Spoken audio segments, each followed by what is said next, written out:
उपाध्यक्ष महोदय, अगर भारत की आर्थिक व्यवस्था को हम देखें तो वह कहने में कोई त्रुटि नहीं होगी कि कृषि उसका आधार है। किसी भी देश की सामाजिक और आर्थिक स्थिति उस देश की भूमि की उत्पादन शक्ति पर निर्भर रहा करती है। यदि भूमि की उत्पादन शक्ति में कोई कमी हो जाती है तो उस देश की आर्थिक और सामाजिक स्थिति में भी कुछ परिवर्तन आरंभ हो जाता है। कृषि भारत के लिए एक आर्थिक व्यवस्था ही नहीं है, यह एक संस्कृति भी है। जो लोग आंदोलन में विश्वास रखते हैं, इनको पता ही नहीं होगा कि जितने भी आंदोलन इस देश में होते हैं वे समाज के नाम से, धर्म के नाम से, जाति के नाम से या राजनीति के नाम से होते हैं। ऐसे आंदोलनों में कोई भी समाज शामिल हो, लेकिन कृषि समाज उनमें शामिल नहीं होता है। उस आंदोलन के साथ कृषि समाज की सहानुभूति भी नहीं होती है।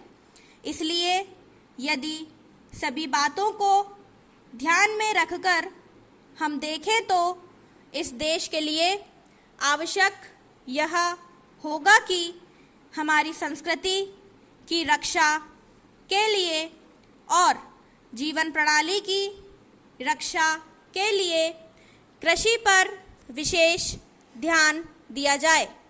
Para change.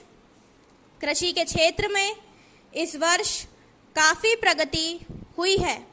यदि आप 1801 से 1901 तक का काल देखें तो आप देखेंगे कि हमारे देश में 31 अकाल पड़े, जिनमें 4 करोड़ लोग मरे।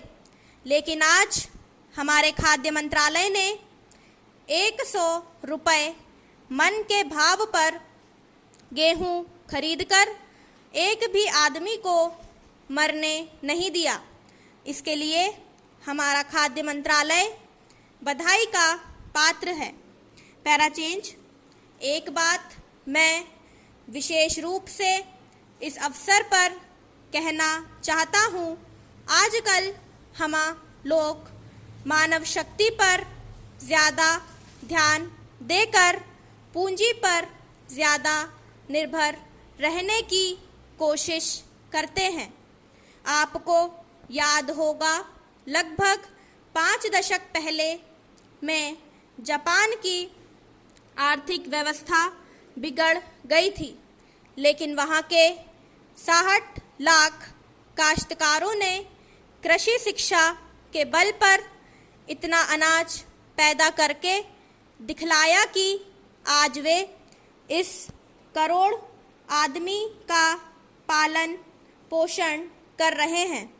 वहाँ पर 30 ऐसे विश्वविद्यालय हैं जिनमें कृषि की शिक्षा दी जाती है, जिनमें 16,000 छात्र प्रतिवर्ष शिक्षा प्राप्त करके निकलते हैं। आज हमारे देश में पर्याप्त कृषि विश्वविद्यालय स्थापित हो चुके हैं। हमारे देश की 120 करोड़ जनसंख्या को दृष्टि में रखते हुए जापान एक बहुत छोटा सा राज्य है, शायद हमारे राजस्थान से कुछ ही बड़ा है। स्टॉप।